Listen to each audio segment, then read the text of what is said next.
All right, guys, welcome back. Just a little update video tonight. No live stuff. Wasn't still waiting on something from my buddy to finish up that center section of the wing, but I did use today to do some lights. So I went back and was changing out lenses, like I mentioned before. And I'd painted those little end pieces. They're kind of hard to see there.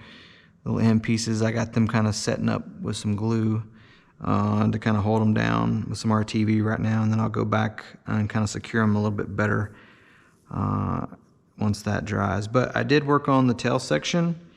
I had to go back and do some trimming for clearances. The manual or whatever they have says 35 millimeters is what you need for this. I'm pretty close. I might just be just a hair with 35 millimeters. And if I need more, I can always just trim a little bit more open to get it. But I'm pretty close there. Where's my ruler? Like that is actually 40, and I think this one didn't get quite as much, so I got to go back and trim that one. Yeah, see, this one's just under 35. So I'm gonna I need to adjust the rod. That was what it was, because I have them trimmed the same.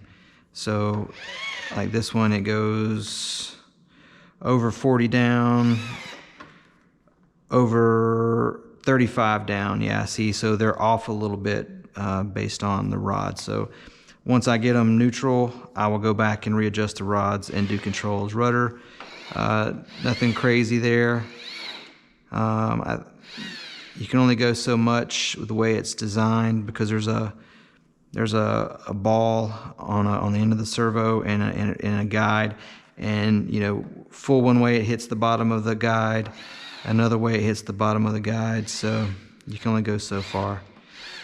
So that's done, and I got to start running wires. That's what I'm gonna do tomorrow, is do all the wiring in the tail and get that squared away so I can go ahead and join it to the fuselage. I also went ahead and put a lens over the rudder beacon, the tail light. I think that stays solid too. I think it's a solid light instead of a flash. So I put a lens over that. And then I went back and added the lens for the bottom strobe here. And these make them, they look really nice. They're bigger. They kind of, what's the word I'm looking for? They magnify the light for the LEDs and makes them look pretty nice and real. I didn't use the black insert that I made because it just seemed to cut down the light. So I left it off and glued it on with some canopy glue. And I did the same with this one, but I also went back and I touched just like basically in 4 spots, top, bottom, left, and right, with just a tad of glue. And hit them, so if I ever need to pop it off, I can. And I'll probably go back and do that to these two. And then, like I said, worked on these last year, and I'll show you kind of like a little video. So I sell these Braincube light kits, and that's kind of what got me into the side business, was this. I started with the Braincube lights, and it just kind of grew from there. So these are a very basic light controller, but you know, they're better than anything I've found out there, because they're super simple, they're crazy bright, and you can put anything from 6 volts to 24 volts for a battery, which you don't need that much. The most I've ever had to do is 11.1 volts. Your receiver voltage can be 4 volts to 13 volts. This regulates the voltage The voltage for the LEDs on this one are 5 volts at 3 amps max, so it regulates that. So a lot of controllers, they're like whatever you plug into them battery-wise, they push out, which causes you to either have to do some crazy stuff with LEDs or you regulate it. This is basically just like a speed controller. If you open this guy up, it looks like a speed controller. So you've got 3 nav, a landing, and a strobe, and it's super simple to program this thing. So you put it on, like if you only got one channel left, you can do it on one channel. If you've got 2 channels, you can do it on 2 channels. But it's super simple. There's a little turn there with a little pot. So like take a little flathead screwdriver and you go, I forget which way, but you go, I think it's full counterclockwise. We'll put it into program mode, and it flashes LEDs, you move your switch and all that stuff. And it does the programming based off flashes. Super simple to do. And then if you want to basically default everything back to factory setting, you just go full clockwise. Once you're done programming it, you go halfway on the pot, and that's it. But it's super simple, and you can actually change strobe patterns from things. So you can make certain things like strobe at the same time. You can make them flash flat, like offset. There's 5 or 6. I have to go back and look at the instructions, but there's multiple different patterns that you can do to kind of help simulate realistic flashing. And just to test things, I just use a simple servo programmer. So I mean, that's what I like about it. They're super simple to set up, and they just work.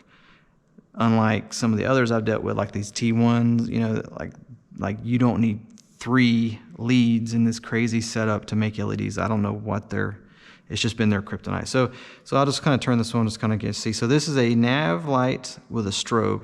So this is the red side. So there's the red, and you can see it flashing. So this would be on all the time when you're flying.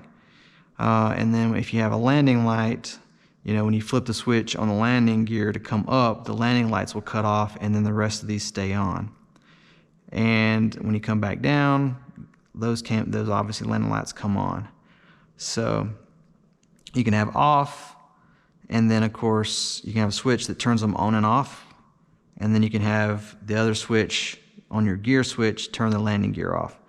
So it's a super simple, nice setup. Not as fancy as something like the Unilight stuff, but you know, who needs all that, right? So I was just going to take it over here and plug it in, plug it into this bottom strobe here, since it has a plug on it. The rest of the lights don't have thing to note of this. The negative goes up, facing towards the decal. So let's put this on a. Let's just put this on a nav first, so you can kind of see it. So it's super bright. I love that. That's awesome. So if you want to put it on like a strobe, there you go. Bam. And you can put tons of LEDs on this one little controller. I've had the most I've done was 14, and that was my last Viper jet. It had 14 LEDs on it, and you just Y harness them or split your harness however you need it. Like this jet is going to be pretty close to my other smaller one. It's got 3 facing, actually has more than my last one. So the wings have 3 facing forward, like kind of landing lights here. You kind of see them here. 1, 2, 3, and then you'll have the 2 on the end. So 6, 7, 8, 9, 10, 11, 12. 12 just on the model itself, and then I'm going to put 2 in the cockpit for kind of like panel lights to illuminate the panel and the minions, and then I'll have so that's 10, wait, 1, 2, gosh, I lost count. So 6, 7, 8, 9, 10, 11, 12, no, gosh, math, I'm tired, sorry. So 6 facing forward, 7, 8, 9, 10, 11, 12, 13, 14, 14 plus 3, so 17 total, because there'll be 3 lights on the landing gear facing forward. So 17 total LEDs, and this thing will handle them no problem. What I have seen is when you do like anything over like a standard like 6 to 8 lights, if you're on like a lower voltage like 7.4 voltage, you'll see like the position lights that stay on all the time. When the anti-collisions flash, they'll kind of pulse a little bit. So if you see a pulse, then you just jump up to a higher voltage. You can go 9.9, will handle all of what I have, or you can do 11.1. It's just whatever you want. It's just you will see a little voltage. Like I said, if you see any flickering of the position lights when the anti-collisions flash, then you need to jump up to another voltage, and that'll take care of it. So anyways, Braincube lights. I sell those, and I sell these lenses, which I still haven't added them to the website. So maybe if I get some orders, I'll just kind of force me to do it. Anyways, but that's about it tonight. I'm going to call it tonight, and get back on it tomorrow. I got to do some things around town. I got to mow the grass, so I'll get back on this tomorrow afternoon, tomorrow evening, and then I'll have Saturday all day on it before I've got some more people coming in town. So my plan is to get things assembled and wires ran and start putting all the electronics in the nose and kind of finishing up the build. I did do some waxing, which I mentioned before. That stuff works great. I had a scratch on the rudder.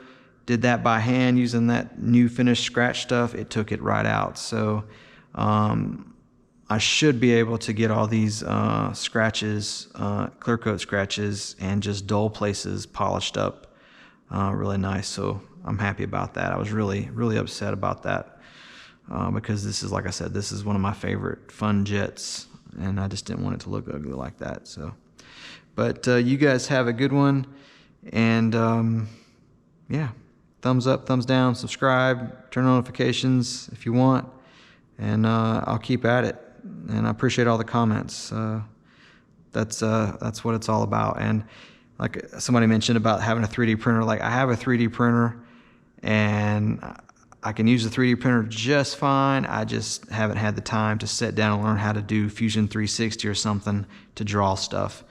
So I've been having to like search on Thingiverse for things, or have my buddy draw them up for me. But you know, eventually I'll run out. I'll get all my jets built, and I'll have free time, so I can work on learning that stuff. But that's exactly why I got the 3D printer, and I've got a resin printer too, because I want to be able to do scale parts for for like my landing gear and cockpits and things like that, because they just look better than a 3D printer.